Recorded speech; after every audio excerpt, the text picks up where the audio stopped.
اعوذ باللہ من الشیطان الرجیم، بسم اللہ الرحمن الرحیم۔ السلام علیکم میرے محترم ناظرین، آج ہم ایک نایاب وظیفہ لے کر آئے ہیں۔ یہ قرآنی سورہ مبارکہ کا وظیفہ ہے اور حاجتوں کے پورے ہونے کا وظیفہ ہے۔ اس سے مشکل حاجت بھی جو ہے وہ 7 دن میں پوری ہو جاتی ہے، لیکن اس سے پہلے ایک بات ہے کہ ہم کو سمجھنا پڑے گا کہ حاجت کا مطلب کیا ہے۔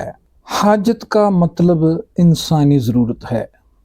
یہ کسی شخص کی کسی چیز کی ضرورت یا خواہش کو ظاہر کرتا ہے جو مادی، روحانی یا دیگر کسی بھی طرح کی ہو سکتی ہیں۔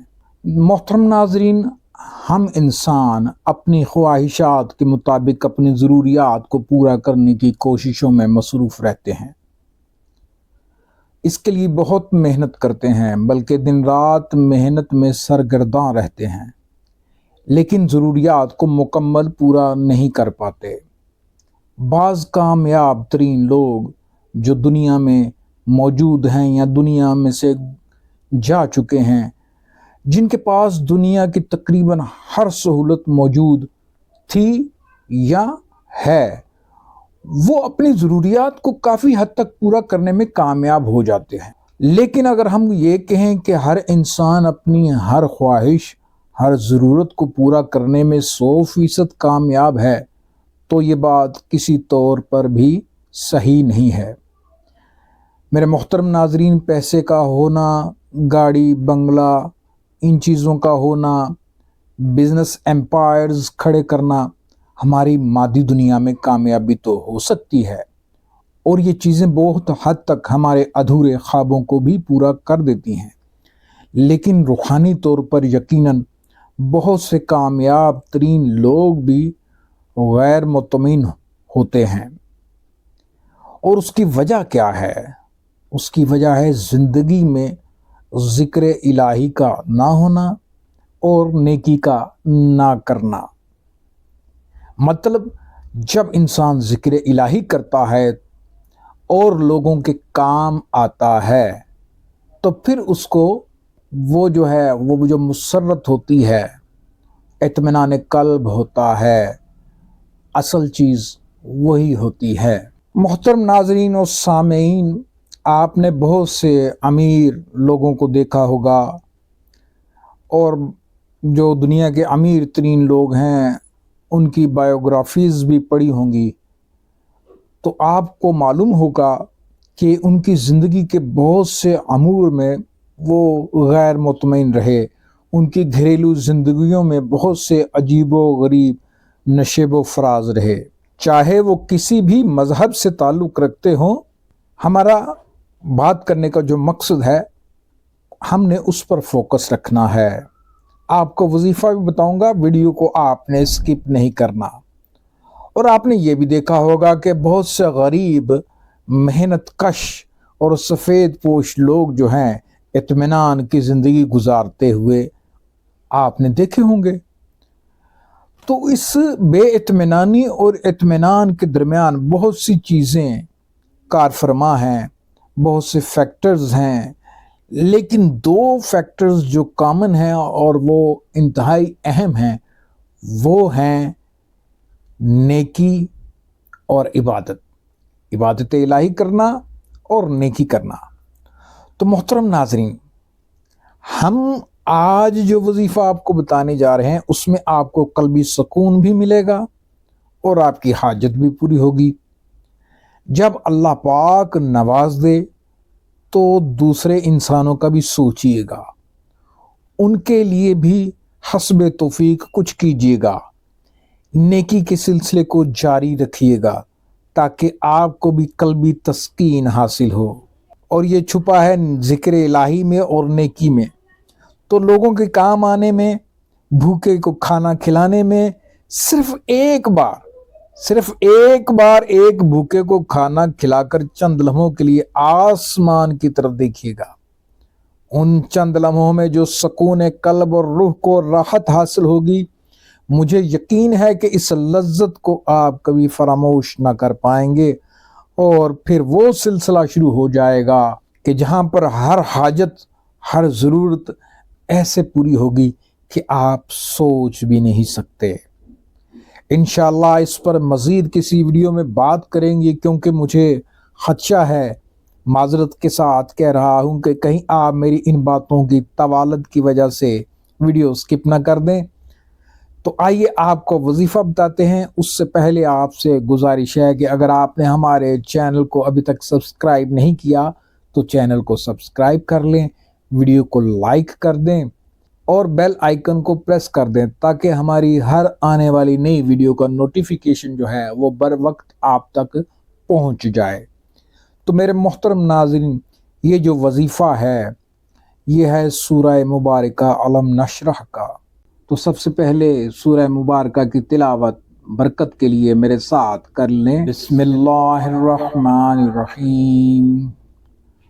علم نشرح لک صدرک ووضعنا عنک وزرک الذی انقض ظہرک ورفعنا لک ذکرک فإن مع العسر یسرا ان مع العسر یسرا فإذا فرغت فانصب وَإِلَىٰ رَبِّكَ فَارْغَب۔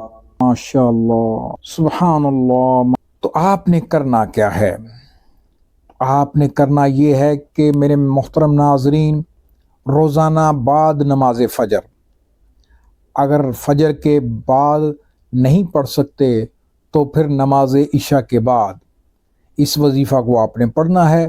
تو آپ نے سب سے پہلے جو ہے وہ پڑھنا ہے اعوذ باللہ من الشیطان الرجیم بسم اللہ الرحمن الرحیم، اور اس کے بعد آپ نے 11 مرتبہ جو ہے وہ درود پاک پڑھنا ہے۔ درود ابراہیمی پڑھ لیں، درود محمدی پڑھ لیں، دونوں میں سے جو درود پاک آپ کو یاد ہو وہ پڑھ لیں، اور 11 مرتبہ درود پاک پڑھنے کے بعد آپ نے سورہ مبارکہ علم نشرح کا جو ذکر ہے، جو تلاوت ہے، وہ 21 مرتبہ کرنی ہے۔ کتنی مرتبہ کرنی ہے؟ 21 مرتبہ کرنی ہے۔ اور بسم اللہ الرحمن الرحیم کے ساتھ آپ نے سورہ علم نشرح کو پڑھنا ہے۔ اعوذ باللہ جو ہے، یعنی اعوذ باللہ من الشیطان الرجیم بسم اللہ الرحمن الرحیم، یہ صرف آپ نے وظیفہ شروع کرنے سے پہلے پڑھنا ہے، اور پھر 11 مرتبہ درود پاک، اور پھر بسم اللہ الرحمن الرحیم، اور پھر سورہ مبارکہ علم نشرح کو پڑھنا ہے، اور ہر بار بسم اللہ الرحمن الرحیم کے ساتھ پڑھنا ہے۔ جب 21 مرتبہ کی تعداد مکمل ہو جائے تو اس کے بعد آپ نے کیا کرنا ہے؟ اس کے بعد پھر 11 مرتبہ درود پاک پڑھنا ہے، وہی درود پاک جو آپ نے اول میں پڑھا تھا، یعنی کہ پہلے پڑھا تھا۔ تو اس طرح آپ کا وظیفہ مکمل ہوا۔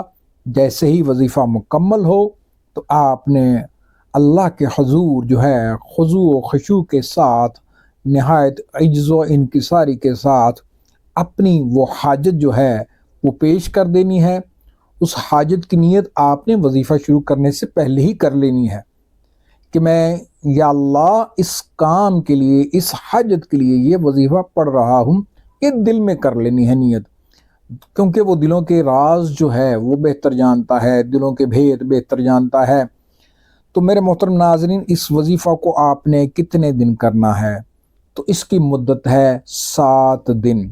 7 دن آپ نے یہ وظیفہ پڑھنا ہے، اور اس کو جس نماز کے بعد بھی آپ پڑھ سکتے ہیں، فجر یا عشاء، اس کے بعد آپ نے اس کو پڑھتے رہنا ہے اور اسی سلسلے سے اس کو جاری رکھنا ہے۔ انشاءاللہ تعالی اللہ کے حکم سے 7 دن میں مشکل سے مشکل حاجت جو ہے وہ پوری ہوگی، بشرطے کہ پختہ یقین اور سچی نیت کے ساتھ وظیفہ کریں۔ میرے محترم ناظرین، یہاں آپ کو ایک بات بتاتا چلوں کہ جب اللہ پاک کے حضور ہم کوئی وظیفہ کر کے دعا مانگتے ہیں تو اس نیت سے وظیفہ کیا کریں کہ یا اللہ پاک، یہ لینے دینے والا معاملہ جو ہے نا، اس کو پرے رکھ کے، یا اللہ پاک میں یہ وظیفہ کر رہا ہوں اپنی فلاں حاجت کے لیے، میں نے اپنی طرف سے کوشش کر لی، اب جو ہے وہ تو ہے جو اس خواہش کو، اس حاجت کو پورا کرے گا۔ بس تو ہے۔ اور اپنے حبیب پاک حضرت محمد صلی اللہ علیہ وآلہ وسلم کے صدقے میں کہ جن پہ لاکھوں کروڑوں اربوں خربوں بے حد و حساب درود و سلام ہوں، اور ان کی آل پاک علیہ السلام میں، کیونکہ درود محمدی اور درود ابراہیمی میں بھی ذکر ہے حضور پاک صلی اللہ علیہ وآلہ وسلم کا اور آپ کی آل پاک علیہ السلام کا، تو ان کے واسطے سے اللہ پاک سے دعا کریں اور فیصلہ اس پر چھوڑ دیں۔ پھر وہ جو فیصلہ کرے گا میرے محترم ناظرین، وہ ایسا فیصلہ ہوگا کہ آپ دنگ رہ جائیں گے، کیونکہ وہ ہم سے زیادہ بہتر ہمارے بارے میں جانتا ہے۔ آپ کا جو بھی مقصد ہے، جو بھی حاجت ہے، دولت سے متعلق ہے، رزق سے متعلق ہے، جاب سے متعلق ہے، مکان اپنا نہیں ہے ذاتی، اس مکان سے متعلق ہے، کاروبار میں بے برکتی ہے، کاروبار سے متعلق ہے، کوئی بھی آپ کی حاجت ہے، مقصد ضرور حل ہوگا، لیکن شرط وہی ہے، یہ پختہ یقین کے ساتھ کریں، اور وہ مالک جو ہے وہ ضرور آپ کے جتنے بھی مسائل ہیں، جو بھی حاجتیں ہیں، وہ پوری فرمائے گا۔ اللہ بڑا کارساز ہے۔ تو ہم امید کرتے ہیں کہ ہماری باتیں آپ پر گراں نہیں گزری ہوں گی اور آپ کو یہ ویڈیو پسند آئی ہوگی۔ اگر ویڈیو پسند آئی ہو تو ویڈیو کو لائک کر دیں، چینل کو سبسکرائب کر دیں، اور ہو سکے تو کسی کے ساتھ شیئر بھی کر دیں، تاکہ یہ سلسلہ جو ہے وہ چلتا رہے۔ تو اب آپ سے اجازت چاہتے ہیں، ڈھیر ساری دعاؤں کے ساتھ، کہ اللہ پاک آپ سب کو اپنی حفظ و امان میں رکھے اور ہر قسم کی مشکلات و مصیبتیں دور فرمائے۔ ہمارے لیے بھی دعا کر دیجئے گا۔ تو ملتے ہیں اگلی ویڈیو میں۔ اللہ پاک آپ سب کا حامی و ناصر ہو۔ اللہ حافظ۔